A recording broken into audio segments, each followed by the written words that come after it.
ಇಷ್ಟೊಂದು ಕುಡಿದವರು ಏನು ಮಾಡಿದ್ದಾರೆ ಅಂತ ಪ್ರಶ್ನೆ ಮಾಡಿ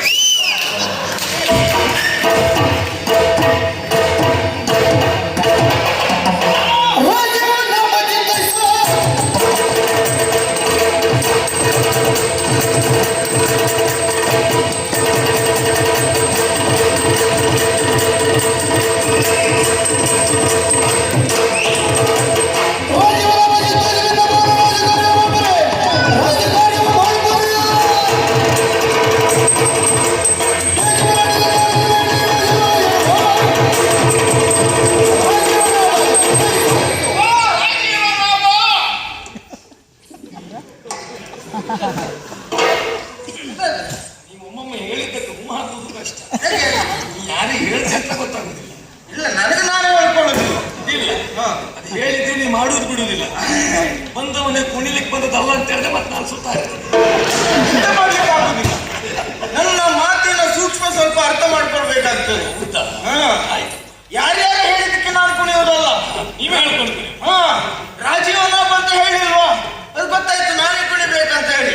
ನಾನು ಯಾರ್ಯಾರಿಗೋಸ್ಕರ ಅಲ್ಲ ಕುಣಿಯೋಲ್ಲ, ನನಗೋಸ್ಕರ ಮಾತ್ರ ಕುಣಿಯೋ. ಬಹಳ ಒಳ್ಳೆಯದು. ಓ ರಾಜೀವನೊಬ್ಬ ಎಂತದ್ದು ಯಾವತ್ತಿನ ಹಾಗಿಲ್ಲ ನಿನ್ನ ಇಲ್ಲೇ ಮುಖ ಕಮಲ ಎನ್ನುವಂಥದ್ದು ಬಾಡಿ ಕಸವಳಿದು ಹೋಗಿ. ಉದಾಹರಣೆ ಹೇಳಬೇಕು ಅಂತಾರೆ, ಕೊಳದಲ್ಲಿರುವಂತಹ ಕಮಲವನ್ನ ಕಿತ್ತು ಬಿಸಿಯದ್ದಾಗಿರುವಂತಹ ಬಂಡೆಕಲ್ಲಿನ ಮೇಲೆ ಎಸೆದದ್ದೇ ಹೌದು ಅಂತಾರೆ. ಸುಟ್ಟು ಕರಟಿ ಕಮರಿ ಹೋದ್ರೆ ಹೇಗಾಗ್ತದೋ ಅದೇ ರೀತಿಯಾಗಿ ನಿನ್ನ ಮುಖ ಉಂಟಲ್ಲ ಪುಣ್ಯಾತ್ಮ, ಇವತ್ತು ವರ್ಚಸ್ಸನ್ನೇ ಕಳ್ಕೊಂಡು ವರ್ಚಸ್ಸನ್ನೇ ಕಳ್ಕೊಂಡು. ಹೌದಾ? ಪ್ರಕರಣ ಬೇರೆ ಅಲ್ಲ. ದ್ವಾರ ಕಿಳಿತ ಎಲ್ರಿಗೂ ಗೊತ್ತುಂಟು, ನಿನಗೆ ಗೊತ್ತಿಲ್ಲ. ಅಲ್ಲ, ನನಗೆ ಸಮಸ್ಯೆ ಆಗುದು ಮತ್ತೆಂತದ್ದಲ್ಲ. ದಾರುಕನ ಜೊತೆಯಲ್ಲಿ ನೀನಿರುವಾಗ ನಿನ್ನ ಸಮಸ್ಯೆ ಈ ರೀತಿಯಾಗಿ ಬೆಳೆದದ್ದೇ ಹೌದು ಅಂತಾದ್ರೆ ನಾಳೆ ಅವರು ನನ್ನನ್ನು ಪ್ರಶ್ನೆ ಮಾಡ್ತಾರೆ. ನನ್ನೊಟ್ಟಿಗೆ ನೀನಿರುವುದಿಲ್ವಾ? ಜೊತೆಗೆ ನಾನು ಮತ್ತೆ ಅವರು ಪ್ರಶ್ನೆ ಕೇಳಿದ್ರೆ ನಾವು ಉತ್ತರ ಕೊಡ್ಬೇಕಲ್ವಾ? ನನ್ನ ಜೊತೆ ಕರು ಇರುವುದಲ್ಲ, ಕರುವಿನ ಜೊತೆಗೆ ದೊರೆ ಇರುವುದು. ಅದು ಎಲ್ಲಿದ್ರು ಅದು ಹೊಟ್ಟೆಯಲ್ಲೇ ಇರ್ತದೆ. ಇಲ್ಲಿ ನೀನು ದಾರುಕನ ಜೊತೆ ಇರು. ಯಾಕೆ ನಿನ್ನ ವಾಹನ ಚಲಾವಣೆ ಮಾಡೋದು ನಾನಲ್ವಾ? ಚಾಲಕ ನಾನು, ಹೌದಪ್ಪ ಅಲ್ವಾ? ಅದಕ್ಕೋಸ್ಕರ ಹೇಳಿ ನನ್ನ ಜೊತೆ ನೀನಿರು. ಮತ್ತೆ ಇವರೆಲ್ಲ ಕೇಳಿರುವ ಪ್ರಶ್ನೆಗೆ ಉತ್ತರ ಕೊಡ್ಬೇಕಾಗ್ತದೆ. ಕೊಡ್ಬೇಕು. ಅದಕ್ಕೋಸ್ಕರ ಉತ್ತರ ಕೊಡುವ ಸಾಮರ್ಥ್ಯ ಇದ್ದದ್ದು ನಿನಗೂ ಮಾತ್ರ ಇದೆ, ಅಲ್ವಾ? ಹೌದು. ಉತ್ತರ ಹೇಗುಂಟು ಅನ್ನೋದು ಬೇಡ, ಕೊಡುವ ಸಾಮರ್ಥ್ಯ ನಿನಗೆ. ಉತ್ತರ ಬಂದ್ರೆ ಅದು ವಿಮರ್ಶೆ ಮಾಡಲಿಕ್ಕೆ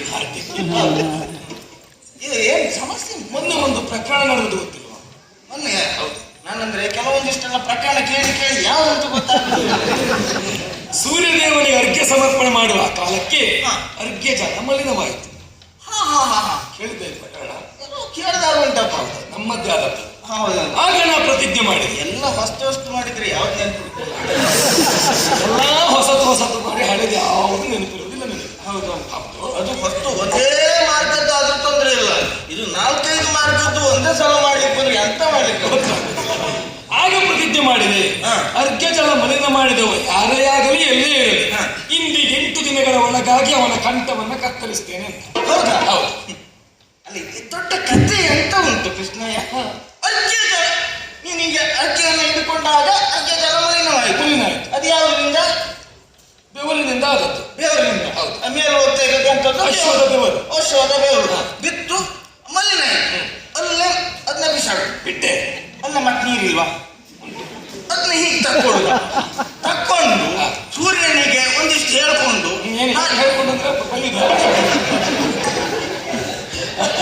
ನಾವು ತಪ್ಪು ಮಾಡ್ಕೊಂಡು ಅವನಿಗೆ ಒಂದಿಷ್ಟು ಮಂತ್ರ ಹೇಳಿಕ್ ಉಂಟಲ್ಲ ಮಾತ್ರ. ಅದು ನಾನು ಹೇಳುದಿಲ್ಲ, ನೀ ಮಾತ್ರ ಹೇಳೋದು. ಅರ್ಗೆ ಕೊಡುವಾಗ ಮಾತ್ರ ಹೇಳು. ಹೌದೌದು. ಅದರಷ್ಟು ಮಂತ್ರ ಹೇಳ್ಕೊಂಡು ಈಗ ಅದು ಹೋಯ್ತು, ಶುದ್ಧವಾಗಿರುವಂತಹ ಇದು ಕೊಡ್ತಾ ಇದ್ದೆ, ಅರ್ಗೆ ಕೊಡ್ತಾ ಇದ್ದೇನೆ, ಸ್ವೀಕರಿಸಬೇಕು ಅಂತ ಹೇಳಿದ್ರೆ ಆ ಸೂರ್ಯದೇವ ಅದೇ ಬೇಕಂತ ಹೇಳ್ತಾನೆ. ಈಗ ನಿನ್ನೆಲ್ಲ ಕೇಳ್ತೇನೆ, ನಿನಗೊಬ್ಬ ಮಗ ಇರ್ಬೇಕಲ್ಲ, ಬೇಡ ಬಿಡೋದು. ಬೇಡ ಬಿಡು ಅಂತ ಹೇಳಿದ್ರೆ ನನ್ನ ಮಗ ಬೇಡ. ಅದಕ್ಕೆ ಕೇಳಿ, ನಿನಗೊಬ್ಬ ಮಗ ಇದ್ದಾಗ ಅವ ಸ್ವಲ್ಪ ಸರಿ ಇಲ್ಲದೆ ಇದ್ದಾಗ ಅವ ಬೇಡ ಮತ್ತೊಬ್ಬ ಮಗ ಇದ್ದಾನೆ ಸಾಕು ಅಂತ ಹೇಳಿದ್ರೆ ಒಪ್ತೀಯ ನೀನು? ಅದು ಈಗ ನಿನಗೆ ಹೇಳಿದೆ, ನಿನ್ನ ಮಗ ಉಂಟು ಬೇಡ ಬಿಡು ಅಂತ ಹೇಳಿದಾಗ ಒಪ್ಲಿಕ್ಕೆ ಮನಸ್ಸು ಬರಲಿಲ್ಲ. ಇಲ್ಲ, ಅದು ಹಾಗಾಗ ಅದಕ್ಕೆ ಜೀವ ಉಂಟು ಮಾತ್ರ, ಇದಕ್ಕೆ ಜೀವ ಇಲ್ಲ. ಅಭಿಮಂತ್ರಿಸಿದ ಜಲಕ್ಕೆ ಜೀವ ಉಂಟು. ಹೌದಾ? ಅದು ಕೆಟ್ಟು ಹೋಗಬಾರ್ದು. ಅದು ಬಿಡು, 8 ದಿವಸದಲ್ಲಿ ಕತ್ತರಿಸ್ತೇನೆ, ಕಂಠವನ್ನು ಕತ್ತರಿಸ್ತೇನೆ ಎನ್ನುವಾಗ ಹೇಳಿ ಆಗ ಗೊತ್ತಾಯಿತು ಅರ್ಘ್ಯ ಜಲ ಮಲಿನವಾದದ್ದು ಕುಬೇರ ಪುತ್ರನಾದ ಗಯಗಂಧರ್ವನಿಂದ ಅಂತ. ಹಾಗಯ್ಯ? ಹೌದಾ? ಹಾಗೆ ಹಾಗಯ್ಯ ಹೋಗಯ್ಯ ತಾರುಕ ಆಗಯ, ಅವನೇ ಆಗಯ. ಹೋಗಯ್ಯ ಇಲ್ಲ ಹೋಗ್ಲಿ, ಇದ್ದಾನೆ. ಅವ ಹೋದ್ರೆ ನಮ್ಮ ಪ್ರತಿಜ್ಞೆ ಆಯ್ತು ಅಂತ ಲೆಕ್ಕ. ಅಚ್ಚ ನಾನು ಹೋದ್ರೆ ಅರ್ಥದಲ್ಲೇ ಬರುತ್ತಲ್ಲ, ಅತ್ತೆ ಅಚ್ಚ ಆಗ ಪ್ರತಿಜ್ಞೆ ಮಾಡಿ ಆಮೇಲೆ ಗೊತ್ತಾಯ್ತು. ಎಲ್ಲಾ ಕಡೆ ಹುಡುಕಿದಾಗ ಸುಳಿವು ಸಿಗ್ಲಿಲ್ಲ. ಕೊನೆಗೆ ಸಿಕ್ಕಿತ್ತು ಕಾಮ್ಯಕಾವನದಲ್ಲಿ ಪಾಂಡವರ ಬಳಿಯಲ್ಲಿ ಆಶ್ರಯ ಪಡೆದಿದ್ದಾನೆ ಅಂತ. ಹೌದಾ? ಪ್ರಕರಣ ಮುಗಿದಾಗಿ ಯಾಕೆ ಇನ್ನು ಪ್ರಸಂಗ ಮುಂದೆ ಹೋಗುವುದಿಲ್ಲ. ಯಾಕೆ? ಪಾಂಡವರಲ್ಲಿ ಅಲ್ಲಿ ಹೋದದ್ದೇ ಹೌದು ಅಂತಾದ್ರೆ, ನಿನ್ನ ವೈರಿ ಅಂತ ಗೊತ್ತಾದದ್ದೇ ಹೌದು ಅಂತಾದ್ರೆ, ನಿನ್ನ ಭಾವ ಪಾತ್ರ ಬಿಡುವುದೇ ಇಲ್ಲ. ಇದೆಲ್ಲ ಕೊಂದಾಯ್ತಾ ಕಾಣ್ತದೆ. ಅಮ್ಮ ಬಿಡ್ಲಿಲ್ಲ. ಅದೇ ಅಭಯ ಕೊಟ್ಟಿದ್ದಾನಂತೆ. ಅಣ್ಣ ಧರ್ಮಜನ ಪಾದದಾಣಿಯಾಗಿಯೂ ನಿನ್ನ ಪ್ರಾಣಕ್ಕೆ ನಾನೇ ಹೊಣೆಗಾರ ಎನ್ನುವ ಹಾಗೆ. ನಿನಗೆ ಹೀಗೆ ಆಗಬೇಕು. ನೀನು ಕೆಲವರನ್ನೆಲ್ಲ ಎಲ್ಲಿ ಇಡಬೇಕು ಅಲ್ಲಿ ಇಡ್ಲಿಲ್ಲ. ಇವತ್ತು ಗೊತ್ತಾಯ್ತು. ನಮಗೂ ಈಗಲೇ ಗೊತ್ತಾಗುತ್ತೆ. ಅಲ್ಲದೆ ಹೋದ್ರೆ ಅಂತಹ ಪಾಂಡವರನ್ನ ಎತ್ತರದ ಸ್ಥಾನದಲ್ಲಿಟ್ಟೆ, ಅದೇ ಆ ಸ್ಥಾನದಲ್ಲಿ ನನ್ನನ್ನಿಟ್ಟದ್ದೇ ಹೌದು ಅಂತಾದ್ರೆ ಗಯನ ಪ್ರಕರಣ ಆ ದಿವಸ ಮಲಿನಾದ ದಿವಸನೇ ನಾನು ಮುಗಿಸ್ತಾ ಇದ್ದೆ. ಈಗ ಕಾಲಿಗೆ ಹಾಕುವಂತಹ ಪಾದರಕ್ಷೆಯನ್ನ ಬೆಲೆ ಉಂಟು ಎನ್ನುವ ಕಾರಣಕ್ಕಾಗಿ ತಲೆ ಮೇಲೆ ಇಟ್ಕೊಳ್ಳಿಕ್ಕೆ ಆಗುವುದಿಲ್ಲ. ಸಾರಥಿ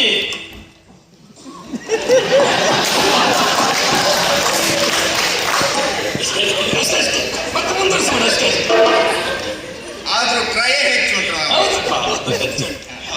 ವಿಷಯ ಗೊತ್ತಾಯ್ತಾ? ಈ ಪಾಂಡವರು ಇಟ್ಕೊಂಡಿದ್ದಾರೆ. ಇಟ್ಕೊಂಡು ಅಲ್ಲ ರಕ್ಷಣೆ ಕೊಟ್ಟಾಗಿದೆ. ಇಡುವುದಿಲ್ಲ ಅಂತ ಹೇಳಿದ್ದಾರೆ. ಹೌದು, ನೀನ್ ಮಾಡಿದ ತಪ್ಪಲ್ಲೇ. ನೀನ್ ಆ ದಿವಸ ಕುಂತಿಗೆ ಹೇಳಿದ್ದಲ್ವಾ, ಮಮ ಪ್ರಾಣ ಹಿ ಪಾಂಡವ ಅಯಂ ಪ್ರಾಣ ಹಿ. ಮಮ ಪ್ರಾಣ ಹಿ. ನಾನು ಕೇಳುವಾಗ ಅಯಂ ಪ್ರಾಣ ನೀನು ಇದ್ದದಲ್ಲ. ಮಮ ಪ್ರಾಣ ಹಿ ಪಾಂಡವ ಎನ್ನುವ ಹಾಗೆ ಆ ಕುಂತಿದೇವಿಗೆ ಮಾತು ಕೊಟ್ಟ ಪ್ರಕಾರವಾಗಿ ಅವರನ್ನು ರಕ್ಷಣೆ ಮಾಡ್ತಾ ಇದ್ದವನು ನೀನು. ಈಗ ನೋಡು, ನಿನ್ನ ವೈರಿಯನ್ನು ಅವರು ರಕ್ಷಣೆ ಮಾಡ್ತಾ ಇದ್ದಾರೆ. ನಿನ್ನ ರಕ್ಷಣೆ ಮಾಡುವುದು ಯಾರು? ನಮ್ಮ ರಕ್ಷಣೆ ನಾವು ಮಾಡಿಕೊಳ್ಳುವಲ್ಲಿ, ವೈರಿಯನ್ನ ಬಿಡಿಸಿಕೊಳ್ಳುವಲ್ಲಿ ಸಂಧಾನ ಪ್ರಕ್ರಿಯೆ ಅಂತ ಒಂದುಂಟು. ಹೌದು, ಸಂಧಾನ ಕಾರ್ಯವನ್ನ ಕೈಗೆತ್ತಿಕೊಂಡು ಪ್ರಥಮದಲ್ಲಿ ಸಂಧಾನಕ್ಕಾಗಿ ಸುಭದ್ರೆಯನ್ನ ಕಳುಹಿತು. ಯಾರು ಹೇಳೋದು? ಸುಭದ್ರ ಸಂಧಾನ ಮುರಿದೋಯ್ತು. ಮತ್ತು ಒಳ್ಳೆದಾಗಲಿಕ್ಕೆ ಉಂಟ. ಈ ರಾಜಕೀಯಕ್ಕೆ, ಯುದ್ಧ ರಂಗಕ್ಕೆ ಹೆಣ್ಣು ಮಕ್ಕಳನ್ನೆಲ್ಲ ಕಳಿಸಿದ್ರೆ ಪ್ರಯೋಜನ ಆಗುವುದಿಲ್ಲ. ಹೋಗ್ತಾರೆ, ಪ್ರಯೋಜನ ಏನಾಗುವುದಿಲ್ಲ. ಅವರಿಗೆಲ್ಲ ಒಂದು 70 ವರ್ಷ ಎಲ್ಲ ಬರ್ಬೇಕು ಅಂತ ಮಾತಾಡ್ತಾರೆ. ಅದಲ್ಲ, ಹೋದ್ರೂ ಏನು ಪ್ರಯೋಜನ ಆಗುವುದಿಲ್ಲ. ಇವತ್ತು ಗೊತ್ತಾಯ್ತು ನನಗೆ ಸಂಧಾನ ಮುರಿದಿತ್ತು. ಆಗ ಯೋಚನೆ ಮಾಡಿದೆ, ಈ ಸಂಧಾನ ಎನ್ನುವುದು ಊರ್ಜಿತವಾಗಿರಬೇಕು ಅಂತಾದ್ರೆ ಇಲ್ಲಿ ಸಂಧಾನ ಮಾಡುವ ಸಾಮರ್ಥ್ಯ ಇರುವುದು ಒಪ್ಪನಿಗೆ. ಯಾರಿಗೆ? ಆವತ್ತು ರಾವಣನ ಸಮೀಪ ಒಬ್ಬ ಸಂಧಾನಕ್ಕೆ ಹೋಗಿದ್ದ. ಯಾರು? ರಾವಣನ ಜೊತೆಯಲ್ಲಿ ಅಂಗದ. ಆವತ್ತು ಸಂಧಾನಕ್ಕಲ್ಲಿ ಆ ಮಂಗ ಹೋಗಿದೆ. ಈಗ ಈ ಮಂಗನ ಮೈ ಮೇಲೆ ತಕ್ಕೊಳ್ಳೋದಲ್ಲ, ನೀ ಹೇಳುದು ಹೇಗಂತ ಗೊತ್ತುಂಟ.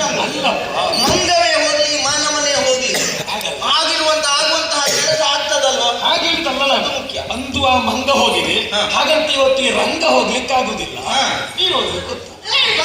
ಮಂಗನೇ ಹೋಗ್ಬೇಕು ಅಂತ ಹೇಳಿ ನಾನು ಹೇಳುದಿಲ್ಲ. ಈಗ ಸಂಧಾನ ನಿನ್ನಿಂದ ಆಗಿದೆ. ಹೌದಾ? ಸಂಧಾನ ನಿಮ್ಗೆಲ್ಲ ಈಗ ನೆನಪಾಗುದು. ಈಗ ಮೊದ್ಲೆಲ್ಲ ಕಳಿಸೋರ್ನೆಲ್ಲ ಕಳಿಸಿ ಆದ್ಮೇಲೆ ಇನ್ನು ಯಾರು ಪ್ರಯೋಜನಕ್ಕಾಗುವುದಿಲ್ಲ ಅನ್ನುವಾಗ ಈ ದಾರುನವ್ರು ನಿಮ್ಗೆ ಗೊತ್ತಾಗುದು, ನೆನಪಾಗುದು. ಮೂಲಧನ ವಿನಿಯೋಗ ಮಾಡುವುದು ಹಾಗೆ ಅಲ್ವಾ? ಕೊನೆಯಲ್ಲಿ ಯಾವುದು ಇಲ್ಲ ಅಂತಾದಾಗ ಮೂಲಧನ ತೆಗೆಯುವುದು. ಅದಕ್ಕಿಂತ ಮುಂಚೆ ಎಲ್ಲ ಇದ್ದದನ್ನ ಬಳಸುದು ಅಂತ. ಇದ್ದದನ್ನ ಬಳಸಿ ಅವ್ರ ಹತ್ರ ಆಗುದಿಲ್ಲ ಅನ್ನುವಾಗ ಬೆಳಗ್ಗೆ ಹೋಗ್ಲಿಕ್ಕೆ ಸಣ್ಣ ಪುಟ್ಟ ಕೆಲಸಕ್ಕೆಲ್ಲ ನೀನು ಜನವ. ಅಂದ್ರೆ ಇದೀಗ ಯಾವುದು ಸಣ್ಣದ್ರಲ್ಲಿ ಪ್ರಯೋಜನ ಕಾಣಲಿಲ್ಲ, ಹಾಗಾಗಿ ನೀವು ದೊಡ್ಡ ಹೋಗ್ಬೇಕು. ವಿಫಲ ಆದದ್ದು ಫಲ ಕಾಣಬೇಕು ಅಂತ ಆದ್ರೆ ದಾರುತ್ತ ಹೋಗ್ಬೇಕು ಅಂತ ಹೋಗ್ತೇನೆ, ತೊಂದ್ರೆ ಇಲ್ಲ. ಆದ್ರೆ ಒಂದು ಹೋದಾಗ ಸಂಧಾನ ಮಾಡ್ತೇನೆ, ಅದು ಒಪ್ಪಿದ್ರಾಯ್ತು. ಒಂದು ವೇಳೆ ಒಪ್ಪಲಿಲ್ಲ ಅಂತ ಆದ್ರೆ ಹಿಂದೆ ಮುಂದೆ ನೋಡುದಿಲ್ಲ ಅಂತ ಅದು ಗೊತ್ತುಂಟು. ಹಿಂದೆ ಮುಂದೆ ನೋಡಿದ್ರೆ ಸರಿ ಆಗ್ತೇನೆ. ನನಗೂ ಅಭ್ಯಾಸ ಆಗಿದೆ. ಮತ್ತೆ ನಿನ್ನ ಭಾವ ಮತ್ತೆ ಅವ ಏನಕ್ಕೇನೋ ಆದ ದಾರು ಯಾವ ಬೇಸರವು ನನಗಿಲ್ಲ. ಸ್ಪಷ್ಟ ಹೇಳ್ತೇನೆ. ಏನು? ನೀನಲ್ಲಿಗೆ ಹೋಗ್ಬೇಕು, ಸಂಧಾನದಲ್ಲಿ ಮಾತನಾಡಬೇಕು. ಸಂಧಾನ ಆಗದೆ ಇದ್ದರೂ ತೊಂದರೆ ಇಲ್ಲ, 4 ಬೀಳದೆ ಬರಬೇಡ. ನೀ ಫಸ್ಟ್ ಹೇಳಿದಾಗೆ ಮಾಡ್ತೀನಿ. ನೀ ಮೊದಲೇ ಫಸ್ಟ್ ಈಗ ಹೇಳಿ ಸ್ಪಷ್ಟ ಹೇಳಿದಾಗ, ಅದೇ ನಾನು ಸ್ಪಷ್ಟ ಹೇಳಿದಾಗ ಹೌದು. ನೀ ಸ್ಪಷ್ಟವಾಗಿ ಒಂದೊಂದು ಸಂದರ್ಭ ಸ್ಪಷ್ಟ ಅನ್ನೋದು ನಾಲಿಗೆ ತಿರುಗಿದಾಗ ಹೌದು. ನೀ ಸರಿ ಹೇಳಿದ್ದೆ, ನಾನು ಸರಿ ಹೇಳಿದ್ದೆ. ನೀನು ಸರಿ ಹೇಳಿದೆ. ಈಗ ಅಲ್ಲಿ ಹೋಗಿ ನೀನು ಮತ್ತೆ ಇದೇ ಭಾಷೆಯಲ್ಲಿ ಅಲ್ಲಿ ಮಾತಾಡ್ತಾರೆ, ಲೇಖನದಲ್ಲಿ ಎಲ್ಲ ಬರೆದಿರ್ತಿದೆ. ಭಾಷೆ ಎನ್ನುವುದು ಒಂದು ಅರ್ಥ ಆಗುವವರಿಗೆ ಅರ್ಥ ಆದ್ರೆ ಸಾಕಾಗ್ತದೆ. ಬರೇ ಸುಮ್ಮನೆ ಅವ್ರು ನೋಡುವುದಲ್ಲ, ಏನಾದ್ರೂ ಒಂದು ಮನೋರಂಜನೆ ಬೇಕು ಅಂತ ನೋಡ್ತಾರೆ ಅಲ್ವಾ. ಭಾಷೆಯಲ್ಲಿ ವಿವಿಧತೆ ಇದ್ದಾಗ ಸ್ವಲ್ಪ ಮನೋರಂಜನೆ ಬರ್ತದೆ. ಹೌದಪ್ಪ ಅಲ್ವಾ. ಎಲ್ಲದೂ ಒಂದೇ ಎನ್ನುವ ಕಾರಣಕ್ಕಾಗಿ ಎಲ್ಲದನ್ನು ಒಮ್ಮೆಲೆ ಸ್ವೀಕರಿಸಬೇಕಾಗುದಿಲ್ಲ. ತೊಂದರೆ ಇಲ್ಲ. ಬಿಸಿಯಲ್ಲೇ ಹೋಗ್ಬೇಕು, ಬಿಸಿಯಲ್ಲೇ ಹೋಗಬೇಕು, ಬಿಸಿಯಲ್ಲೇ ಮುಗಿಬೇಕು, ಬಿಸಿಯಲ್ಲೇ ಬೀಳ್ಬೇಕು. ಬೀಳ್ಬೇಕಲ್ವಾ. 4 ನಾಲ್ಕಂತ ಬೀಳದೆ ಬರಬೇಡ ಅಂತ ನೋಡಿ. 4 ಬೀಳುದು. ಈಗ ಸ್ವಲ್ಪ ಆಲೋಚನೆ ಮಾಡ್ಬೇಕಾಗ್ತದೆ. ಯಾವುದು? ಈಗ ಬೀಳ್ಬೇಕಾದದ್ದು ಅವ್ರಿಗೆ ನಾನು ಅದು ಕೊಡುವವನಿಗೂ ತಿನ್ನುವವನಿಗೆ ಬಿಟ್ಟದ್ದು. ನಾನು ನನಗೆ ನೀನು ಬೀಳದೆ ಬರಬೇಡ ಅಂದ್ರೆ ನೀನಲ್ಲ, ನೀನು ನಿನ್ನಿಂದ ಅವ್ರಿಗೆ ಬೀಳದೆ ಬೀಳದೆ ಮತ್ತೆ ನಾನು ಹೋದ್ಮೇಲೆ ಯಾರಿಗೆ ಬೀಳ್ತದಂತ ಗೊತ್ತುಂಟಲ್ಲ ನಿಮಗೆ. ವಿಷಯ ಎಲ್ಲ ಇದ್ರಲ್ಲಿ ಬಂದಿದ್ದೇನೆ. ಅಲ್ಲ ಇದೆ ಅದಕ್ಕೆ ನೀನು ಮಾತಾಡ್ಲಿಕ್ಕೆ ಪ್ರಾರಂಭ ಆದ್ರೆ ಏನ್ ಹೇಳ್ತೆ ಅಂತ ಹೇಳಿಕ್ಕಾಗ. ಇತ್ತು ವಿಷಯ ಹೇಳ್ತೇನೆ, ಹಾಗಲ್ಲ, ಬೇಗ ಮುಗಿಬೇಕು. ಅವಧಿ ಇತ್ತು ವಿಷಯ ಸ್ವಲ್ಪ ಹೇಳಿದ್ರು, ಬೇಡದೆ ಹೋದದ್ದು ತುಂಬಾ ಹೇಳ್ತೇನೆ. ಗೊತ್ತು ನಾನು. ಹಾಗಾಗಿ ಇರುವ ವಿಷಯ ಪೂರ್ತಿ ಇದ್ರಲ್ಲಿ ಉಂಟು. ಇದರಲ್ಲಿ ಅವ್ರಿಗೆ ಕೊಟ್ಟು ಒಂದು ವೇಳೆ ಒಪ್ಪಿದ್ದೆ ಹೌದು ಅಂತ ಆದ್ರೆ ಒಪ್ಪಿದರೆ ಸಂಧಾನ ಆಯ್ತು. ಹೌದು. ಅದಲ್ಲ ಅಂತಾದ್ರೆ ಮಾರ್ಮಲೆತ್ತು 4 ಪೆಟ್ಟು ಕೊಟ್ಟು ಬರ್ತಾಳೆ. ವಾರಕ್ಕೆಯ ಮೂಗೊಂದು ಉಳಿಲಿ. ಈಗ ಇಲ್ವಾ ನಿನ್ ಮುಖ ನೋಡಿದ್ರೆ ಹೇಳ್ತೇನೆ. ಏನಂತ? ಎಷ್ಟು ದಿವಸ ಆಯ್ತು ಕುಡಿದೆ ನೀನು? ಹಾಲು ಮೊಸರು ಬೆಣ್ಣೆ 7 ದಿವಸ ಆಯ್ತು. 7 ದಿವಸ ಆಯ್ತು. ಕುಡಿದಿದ್ದವರ ಮುಖ ನೋಡ್ಲಿಕ್ಕೆ ನಂಗೆ ಆಗ್ತದೆ. ನನಗೆ ಇವತ್ತು ಗೊತ್ತಾಯ್ತು. ನಾನು ಹಾಲು ಮೊಸರು ಮಜ್ಜಿಗೆ ಬೆಣ್ಣೆ ಕುಡಿದಿದ್ದದ್ದು ನಿನಗೆ ಗೊತ್ತಾಯ್ತು, ನೀನು ಕುಡಿದೇ ಇದ್ದದ್ದು ಇವತ್ತು ನನಗೆ ಗೊತ್ತಾಯ್ತು. ನಾ ಸರಿ ಇದ್ದೇನಂತ. ಬೇರೆ ದಿವಸ ನಾ ಸರಿ ಇಷ್ಟು ಕುಡ್ಕೊಂಡೇ ಇರುವುದಂತವ. ಹಾಗಲ್ಲ, ಕುಡಿದ್ರೆ ಏನಾಗ್ತದಪ್ಪ, ಹಾಲು ಮೊಸರಲ್ಲ ಅಲ್ವಾ. ಅದಕ್ಕಾಗಿ ಇನ್ನು ಈ ಪ್ರಕರಣದಲ್ಲೇ ನಿಮ್ಗೊಂದು ರೀತಿ ತಲೆ ಬಿಸಿ ಇದ್ದದಲ್ವಾ. ಈ ಪ್ರಕರಣಕ್ಕೊಂದು ಮುಕ್ತಾಯ ಆಗ್ತದೆ. ಅದಕ್ಕಾಗಿ ನಿನ್ನ ತಲೆಗೊಪ್ಪಿಸಿದಲ್ವಾಯ್ತು. ಅದಕ್ಕೋಸ್ಕರ ಒಳಗಡೆ ಹೋಗು, ಹಾಲು ಮೊಸರು ಬೆಣ್ಣೆ ಎಷ್ಟು ಬೇಕು ಅಷ್ಟನ್ನ ಕುಡ್ಕೊಂಡು ಗಟ್ಟಿ ನಿದ್ದೆ ಮಾಡು. ನಾ ಹೋಗಿ ಕೆಲಸ ಮುಗಿಸ್ಕೊಂಡ ವಾರಕ್ಕೆಯ ಮೂಗು, ವಾರಕ್ಕೆಯ ಮೂಗು. ಸಂಧಾನ ಆದ್ರೆ ಸಂಧಾನ, ಅದಲ್ಲ ಅಂತಾರೆ.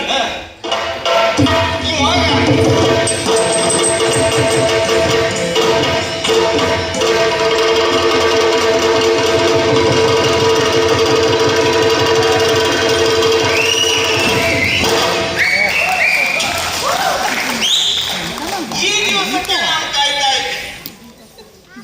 ಪುನಃ ಪರಾಕ್ರಮ ಗಂಭೀರ.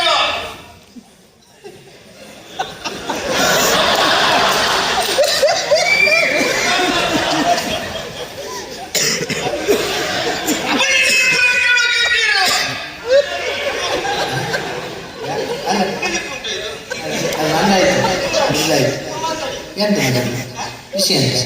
ನೀವು ಈ ರಂಗಕ್ಕೆ ಪ್ರಥಮ ಬರುತ್ತಾ? ಹೌದು, ಮೊದಲ ಅಪರೂಪಕ್ಕೆ. ಈಗ ತೊಂದರೆ ಇಲ್ಲ. ಈಗ ಬಳಿರೆ ಪರಾಕ್ರಮ ಗಂಭೀರ ಅಂತ ಹೇಳಿದ್ರೆ ಏನು ಹೇಳ್ತೀವಿ? ಬಲ್ಲಿರಿ ಅದು ಬಲಿ. ಅದು ನೀವು ಹೇಳಿ, ಮತ್ತೆ ನಮ್ಗೆ ಹೇಳಲಿಕ್ಕೆ ಅದು ಹೇಳಿ ಅಂತ ನಾನು ಸೂಚನೆ ಕೊಟ್ಟಿದ್ದೀನ. ಹೇಳ್ಬೇಕಾ? ಬಳಿರೆ ಪರಾಕ್ರಮ ಕಂಡಿರ ಇರುವಂತಹ ಸ್ಥಳ ಕೃಷ್ಣ ಬಲರಾಮರು ಅಂತ ಕೇಳಿದ್ದೆ ಅಲ್ವಾ? ಜನ ಬದಲಾಯ್ತು ಈಗ. ಕೃಷ್ಣ ಬಲರಾಮರು, ಬಲರಾಮ ಕೃಷ್ಣ ಬಿಟ್ಟರೆ ಮತ್ತೆ ಎಂತದ್ದು ನಿಮ್ಗೆ ಗೊತ್ತಿಲ್ಲ. ಬರೇ ಅರಸ ಮತ್ತು ಮತ್ತೊಬ್ಬ ಇದ್ರೆ ಸಾಕಾಗುವುದಿಲ್ಲ ಸ್ವಾಮಿ. ಮತ್ತೆ ಅದ್ರ ಜೊತೆಯಲ್ಲಿ ಒಂದಿಷ್ಟು ಜನ ಬೇಕಾಗ್ತದೆ. ಹೌದಪ್ಪ. ರಾಜ್ಯ ಎನ್ನುವಂಥದ್ದು ಸಮೃದ್ಧಿಯಾಗಿ ಹೋಗ್ಬೇಕು ಅಂತ ಈ ದ್ವಾರಾವತಿ ಹೀಗೆ ಹೆಸರು ಬಂದ ಹಾಗೆ. ಹೌದಾ? ಹಾ, ದಾರುಕಿ ಇದ್ದ ಕಾರಣ ಇದಕ್ಕೆ ದ್ವಾರಾವತಿ ಅಂತ ಬರ್ತದೆ. ಹೌದಾ? ಮತ್ತೆ ಇಲ್ಲಿಗೆ ದ್ವಾರಕೀಶ. ದ್ವಾರಕೀಶ ಅಂದ್ರೆ ನಾನೇ. ದ್ವಾರಕಕ್ಕೆ ಈಶ. ಹೌದು, ದ್ವಾರಕೆಯಲ್ಲಿ ದಾರುಕಿ ಇದ್ದ ಕಾರಣ ನಾ ದ್ವಾರಕೀಶ.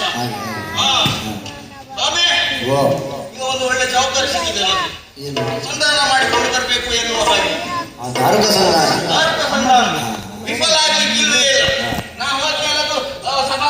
ಮಾಡಲೇಬೇಕು. ಹೌದಪ್ಪ. ಅದಕ್ಕಾಗಿ ಹೋಗ್ಬೇಕು ಅಂತಾದ್ರೆ ಸುಮ್ಮನೆ ಹೋಗ್ಬೋದಲ್ಲ. ಮತ್ತೆ? ಈಗ ನಾವು ಹೋದದ್ದು ಎಲ್ರಿಗೂ ಗೊತ್ತಾಗ್ಬೇಕು. ಏನ್ ಮಾಡ್ತೀರಿ? ಡಂಗೂರ ಸಾರ್ತೀರಾ? ಡಂಗೂರ ಸಾರ್ತೀರಾ? ಡಂಗೂರ ಸಾರುವುದಲ್ಲ, ಮತ್ತೆ? ಹೇಗೂ ನಮ್ಮದೇ ಆಗಿರುವಂತ ರಥ ಉಂಟಲ್ವಾ, ಹಾ. ರಥದಲ್ಲಿ ಮೊದಲು ಕೃಷ್ಣಯ್ಯನ ಕೂರಿಸ್ಕೊಂಡು ಹೋಗ್ತಾ ಇದ್ದೆ. ಹಾ.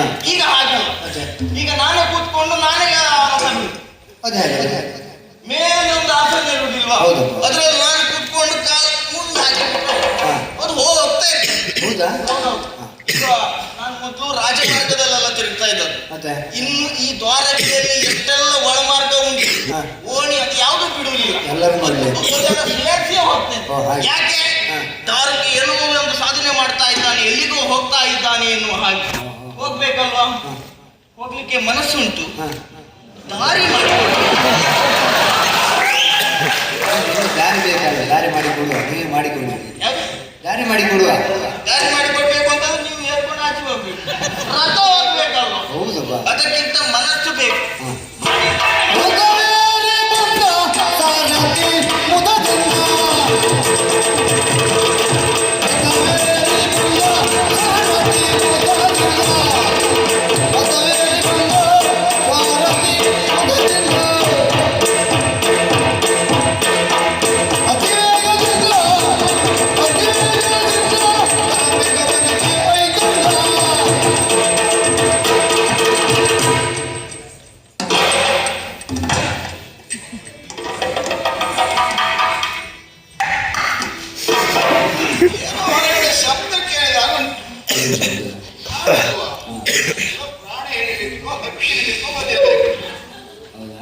ಕಾಮ್ಯಕಾವನ ಇದೆ ಅಲ್ವಾ? ಹೌದು.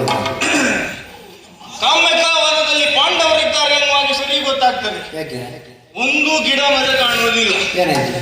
ಅವರೇ ಆ ಕಡೆ ಈ ಕಡೆ ಎದುರಲ್ಲೊಬ್ಬ ಮತ್ತೊಬ್ಬ ಇದ್ನಲ್ವ ಭೀಮ, ಅವ ಕಾಲಿಟ್ಟರೆ ಸಾಕಾಗ್ತದೆ. ಅವ ಒಂದು ಮರಕ್ಕೆ ಕಾಲಿಟ್ಟರೆ ಸಾಧಾರಣ 10-15 ಮರ ಬೀಳ್ತದೆ.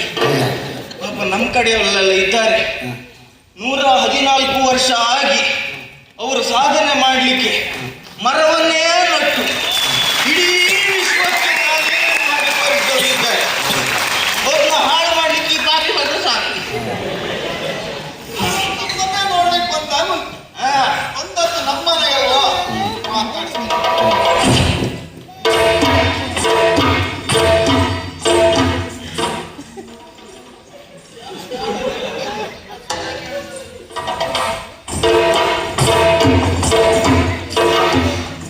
ನಮ್ಗೆ ಸಮಯ ವ್ಯರ್ಥ ಮಾಡಿ ನಮ್ಗೆ ಗೊತ್ತಿಲ್ಲ, ಎಲ್ಲ ಜನವೇ ಕಾಣುವುದು. ಏನು ಹಿಂದೆ ಹರಕೆ ಉಂಟಾಗ ಹರಕೆ ಇಲ್ಲಿಗೆ ಇದು ನನ್ನದು. ನಿನ್ನದಕ್ಕೆ ಕೈ ಹಾಕುವುದು. ಇಲ್ಲಿ ಶುಭ್ರವಾದದ್ದುಂಟು, ಮತ್ತೆ ಇಲ್ಲಿ ನೀ ಮಾಡಿಕೊಡ್ತೀಯಾ? ನಮ್ಮ ಕೈಯೇನು ಮೊದಲು ಹಾಕೊಂಡು ಬಂದಾಗೆ ಮಾಡಿಕೊಡ್ತೀನಿ, ಮಾಡಿಕೊಡಿ. ಏನಾಯ್ತು ಅದಕ್ಕೆ? ಮಾಡಿಕೊಡ್ಲಿಕ್ಕೆ ನಿನ್ನ ಹತ್ರ ವ್ಯವಸ್ಥೆ ಉಂಟು. ಏನು ತೊಂದರೆ ಆಯ್ತು? ತೊಂದರೆ ಎಲ್ಲ ಮುಟ್ಟಿದ್ಯಲ್ಲ ನೀನಣ್ಣ ತಾರೊಕ್ಕ ಎಂತ ನಿನ್ನ ಒಳ್ಳೆಯಿಂದ ಬರ್ತಿದ್ದ ಸ್ವಲ್ಪ ಗಂಭೀರದಲ್ಲ ಹೇಳು. ತಾಲೂಕನವರೇ ಅಂತ ಹೇಳು. ಓ, ಮರ್ಯಾದೆ ಕೊಡ್ಬೇಕು. ಮರ್ಯಾದೆ ಕೊಡ್ಬೇಕು. ತಾಲೂಕನವರೇ, ಏನ? ಶ್ರೀಕೃಷ್ಣನ ಗಾಡಿ ಹೊಡೆಯುವವನೇ. ಅಷ್ಟಾದ್ರೂ ಹೋಗ್ಬಂಡೆ ಅಲ್ವಾ? ಹೋಗ್ಬಂಡೆ. ಗಾಡಿ ಹೊಡೆಯೋನೇನ? ಬಂದದ್ದು ಯಾಕಂತ ಗೊತ್ತಾಗಲ್ಲ. ಬಂದದ್ದು ಇದು ಏನೇ ಯಾರು ಬಂದವರೆಲ್ಲ ಎಲ್ಲಿರೋದಲ್ಲ. ಹೌದು, ನೀನು ನೋಡಿದ್ರೆ ಗೊತ್ತಾಗೋದಿಲ್ವಾ? ನೋಡಿದ್ರೆ ಗೊತ್ತಾಗೋದಿಲ್ವಾ? ಗೊತ್ತಾಗ್ತಿದ್ದು ಕೇಳೋದಲ್ಲ ಮರೆ. ಎರಡನೇ ಪಾಂಡವ ಭೀಮಸೇನ. ಮೊದಲೊಂದು ಇಷ್ಟು ಜನ ಪಾಂಡವರು 5 ಜನ ಇದ್ರಲ್ಲ, ಅವರೆಲ್ಲ 5 ಜನ ಹೊರಗಡೆ. ಹೌದಾ? 5ರಿಂದ ಹೊರಬಿದ್ದವನೇ. ವಿಶ್ರಾಂತಿ ಪಡೆಯುತ್ತಿದ್ದಾರೆ. ನೀ ಆನೆ ಶಬ್ದ ಏನೋ ಶಬ್ದ ಕೈ ಆನವಲ್ಲ. ಅವ್ರು 4 ಜನ ವಿಶ್ರಾಂತಿ ಪಡೆಯುತ್ತಾ ಇದ್ದಾರೆ. ಏನು ಶಬ್ದ ಯಾರಿಗೆ? ಹಿಂಗೆ ಯಾಕೆ? ಅಲ್ಲ ಮತ್ತೆ 5 ಅಂತ ಹೇಳಿ ಅವರು ಒಳಗಿದ್ದಾರೆ ಅಂತ ಹೇಳಿದ್ರು. ನೀನು ಶಬ್ದ ಕೇಳಿತ್ತು, ಇಲ್ಲಿ ಬಂದೆ ನಾನು. ಹೌದಾ? ನೀ ಯಾರು? ಕೇಳುದಿಲ್ಲ, ಕೇಳಿದ್ರು. ಇಲ್ಲ, ನಾನಂದ್ರೆ ನೀ ಹೇಳಿದ ಪೂರ್ಣ ವಾಕ್ಯ ನಾನು ಅರ್ಥ ಮಾಡ್ಕೊಳ್ಳುದಿಲ್ಲ. ನಾನೇ ಭೀಮಸೇನ. ಭೀಮ ಭೀಮ ಬೇರೆ ಯಾವ ಹೆಸರಿಲ್ವ ಮಾರೆ? ಭೀಮ ಭೀಮ ನಾನು ನೋಡಿದ್ದೆ. ಭೀಮ ಹೀಗಿರ್ತಾವ. ಕಣ್ಣು ಸರಿ ಇಲ್ಲ. ಏನಾಗ್ಬೇಕು ನಿನಗೆ? ಭೀಮ ಹೌದಾ ನೀನು?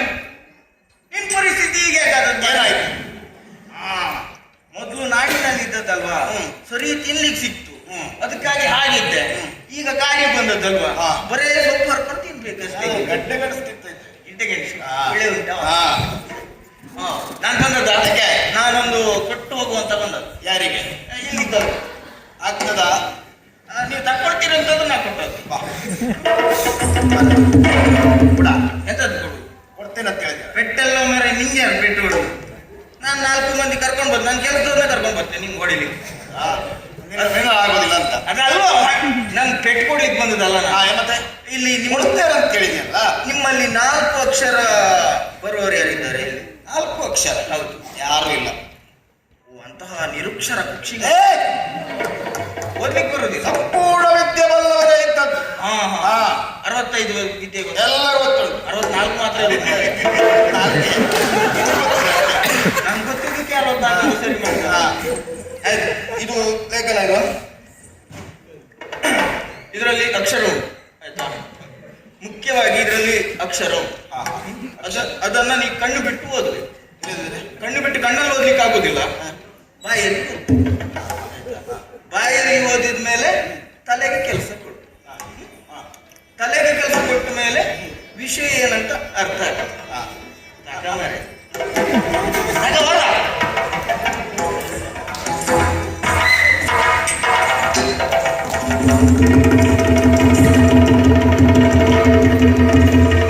ಸರಿ ಇಟ್ಕೊಳ್ಳ.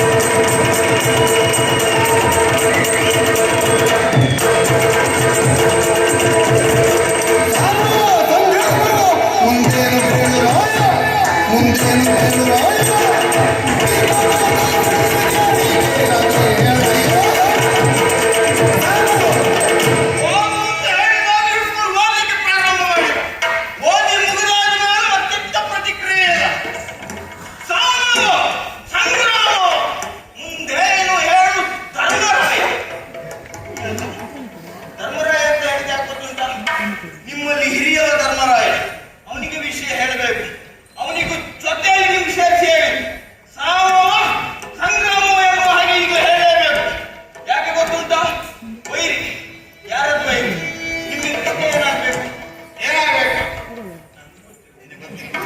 ನಾವು ನಂಬಿದ ದೇವರು ದೇವ ಹಾ. ಬರೇ ದೇವಲ್ಲ ಸ್ವಾಮಿ ದೇವ ಸ್ವಾಮಿ ನೀವು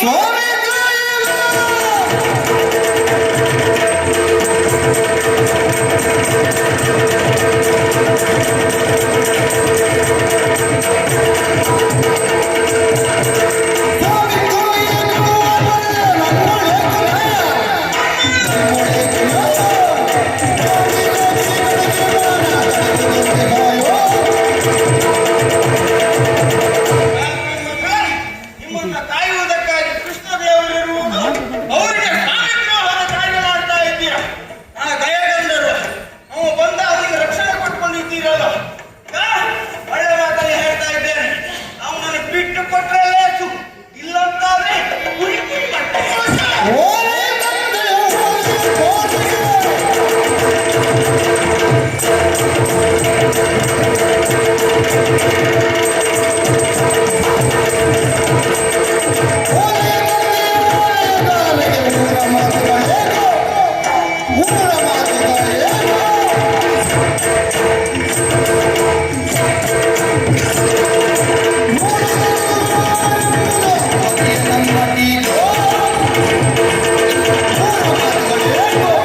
ಏನ್ ಹೇಳಿದ್ರಿ ಎಂತಾದ್ರು ಸ್ವಾಮಿದ್ರೋಹಿ ಕೆಲಸ ಮಾಡಿದ್ದೇವೆ ನಿನ್ನ ಕೆಲಸ ನಿನ್ನ ಕೆಲಸ ನನ್ನ ಕೆಲಸ ನಿಂಗೆ ಅಂತಕ್ಕೆ ನಾನು ಎಂತ ಕೆಲಸ ಬೇಕು ಯಾಕೆ ಬರೋದು ಈಗ ನಾನು ಅದೇ ಲೇಖನ ಕೊಟ್ಟಾಗ್ಲಿಕ್ಕೆ ಬಂದ ಹೌದು ಹಾ ಎಮ್ಮೆ ಕರೆಯೋನಿಗೆ ಹ್ಮ್. ಎಮ್ಮೆ ಕರೆಯಬೇಕಾ ಎಮ್ಮೆ ಕರೆಯೋನಿಗೆ ಅಲ್ಲ ಅವ ಅದನ್ನ ತಕೊಂಡೋಗಿ ಕರೀತಾದ್ರೆ ಎಮ್ಮೆ ಕರೆಯುವವನಿಗೆ ಹ್ಮ್. ಹಾಲು ಪಡ್ಲಿಕ್ಕೆ ಬಂದವನಿಗೆ ಎಮ್ಮೆ ಕರೆಯಬೇಕಾ ಇಲ್ಲ ಹಾಲಿನ ಕ್ರಯ ಬೇಕು ಹಾಲಿನ ಕ್ರಯ ಬೇಕು ಹಾ ಎಮ್ಮೆ ಕರೆ ಕೇಳ್ತಾರಂದ್ರೆ ಅಧಿಕ ಪ್ರಸಂಗ ಅಂತ ಆಗ್ತದೆ ಹೌದೌದು ಅದು ನೀನ್ ಮಾಡಿದ್ದನ್ನೇ ಈಗ ನಾಟಕ ಮಾಡಿದೆ ಓಲೆ ತಂದು ಕೊಟ್ಟು ಹೋಗೋದು ಬಿಟ್ಟು ಹಾ. ಅಧಿಕ ಪ್ರಸಂಗ ಮಾಡ್ತಿದ್ಯಲ್ಲ ಎಂತದ ಓದಿದ ಪ್ರಸಂಗ ಹೊಟ್ಟ ಭೀಮನ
ಮತ್ತೆ ನಿನ್ ಗಾಡಿ ಹೊಡೆಯವಲ್ಲ, ದೇವ್ರ ಗಾಡಿ ಹೊಡೆಯ ಅದೇ ಅಲ್ವಾ? ನಿನ್ ಗಾಡಿ ಹೊಡೆಯ ಕೆಲಸ ಅದೇ ಅಲ್ವಾ?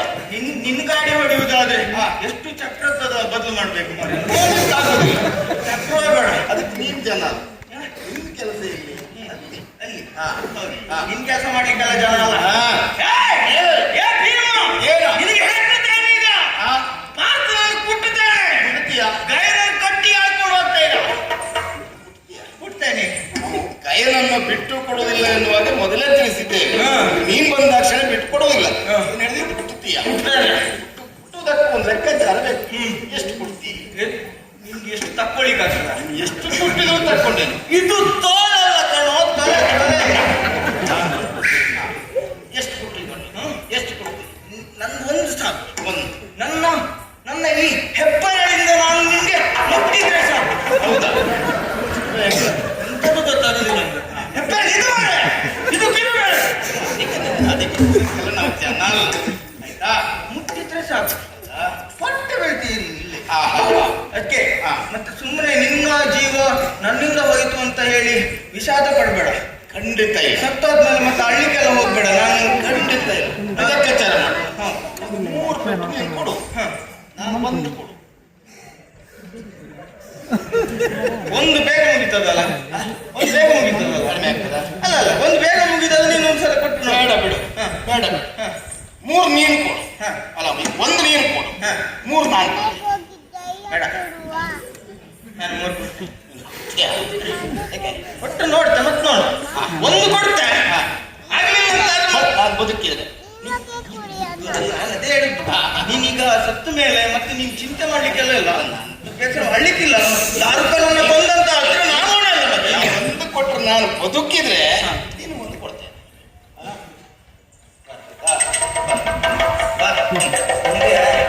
ನಿಮ್ಗೆ ಅದಕ್ಕೆ ಹೆಚ್ಚಾಯ್ತು ನಿಮ್ಗೆ. ಬಾ ಬಾ, ನಿಂತ್ಕೋಬೇಡ. ಸುದ್ದಿ ಬರ್ಲಿಕ್ಕೆ ಜನ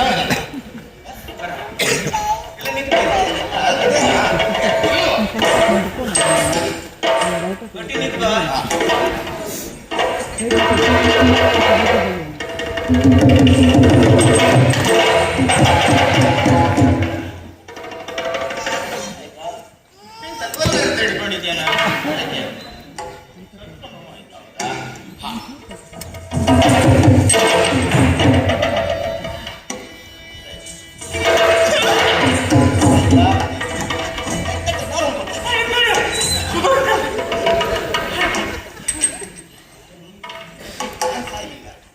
ನಾನು ಬದುಕಿ ಇದ್ದೇನೆ. ನೀ ಸಾಯಿಲ್ಲ ಮನೆ, ನಾನು ಒಂದೇ 1 ಕೊಡ್ತೇನೆ.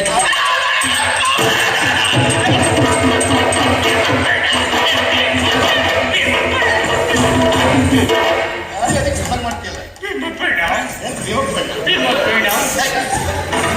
ಆಳು ನಿನ್ ಕಾಲಿಗೆ ಕಷ್ಟ ಆಗಿದೆ. ನಾಳೆ ಮುಂದುವರ್ಸುವ.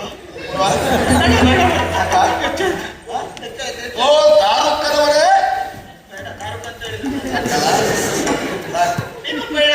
ಒಳ್ಳೆ ಮನುಷ್ಯ, ಒಳ್ಳೆ ಜನ ಮರ. ಇದರಲ್ಲಿ ಒಬ್ಬ ಇಲ್ಲ, ನಾನು ಒಳ್ಳೆಯವನು, ನೀನು ಒಳ್ಳೆಯವನು. ಇನ್ನು ನೋಡಿ,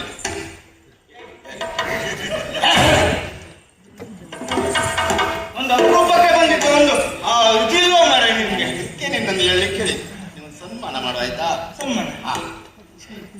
ಈ ಒಂದು ರಂಗದಲ್ಲಿ ನನಗೆ ಸನ್ಮಾನ ಆಗ್ತದೆ. ರಂಗದಲ್ಲ, ರಂಗದಲ್ಲ, ಕಾಮ್ಯಕಾವನದ ಕಾಡಿನಲ್ಲಿ. ಅದೇ ಕಾಮಿಕಾವನ ಕಾಡಾದ್ರು ರಂಗ ಅಲ್ಲ. ನೀವು ಮರೆಯ ಚಿಕ್ಕಮೇಳ ಮಾಡ್ಕೊಂಡೇ ರಂಗ ಅನ್ಕೊಂಡು ಮಾಡ್ತೀರಿ. ಯಾರು?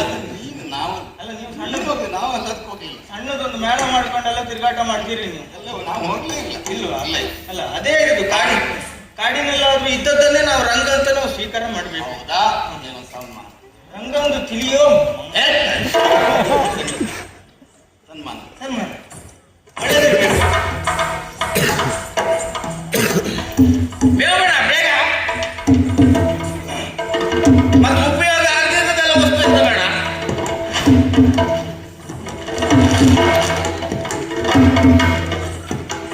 ಇದೆಂತ ಮಳೆಗಾಲಕ್ಕ?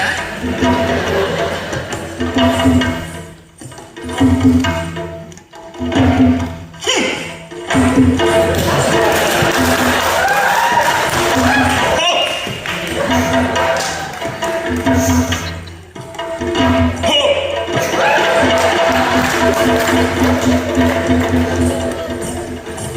ಬೆಳಕು.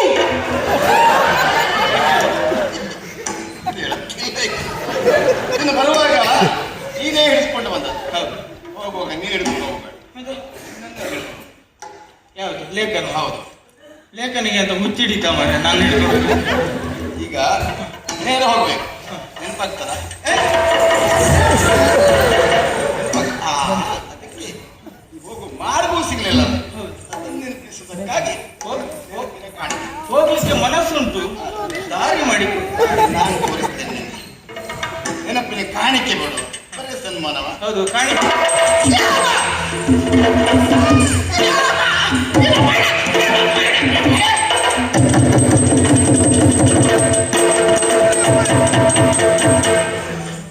ಈಗ ಅರ್ಥ ಆಯಿತು ಸ್ವಾಮಿ. ಈ ದಾರುಕನಿಗಿದ್ದಂತಹ ಅಹಂಕಾರವನ್ನು ಮರ್ದಿಸುವುದಕ್ಕೆ ಬೇಕಾಗಿ ಲೋಕನಾಯಕನಾಗಿರುವಂತಹ ಶ್ರೀಕೃಷ್ಣ ಪರಮಾತ್ಮ ಇಲ್ಲಿವರೆಗಾಗಿ ಕರೆದುಕೊಂಡು ಕಳುಹಿಸಿದ್ದಾನೆ. ಒಟ್ಟಾರೆ ಈಗ ನನ್ಗೊಂದು ಈ ರೀತಿಯಾಗಿ ಆದದ್ದಕ್ಕೋಸ್ಕರ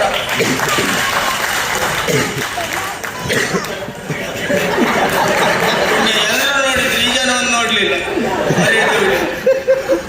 ಹೌದು, ಆ ಕೃಷ್ಣ ಪರಮಾತ್ಮನ ಸಂಕಲ್ಪ ರೀತಿಯಲ್ಲಿ ಇದೆಲ್ಲ ಆಗ್ತಾ ಉಂಟು. ಏನು ಮಾಡ್ಲಿಕ್ಕಾಗುವುದಿಲ್ಲ. ಎಂಥದ್ದೇ ಆದರೂ ಸಹ ಅವನ ಸಂಕಲ್ಪ ರೀತಿಯಲ್ಲಿ ಶುಭಾಂತ್ಯ ಆದ್ರೆ ಆಯ್ತು.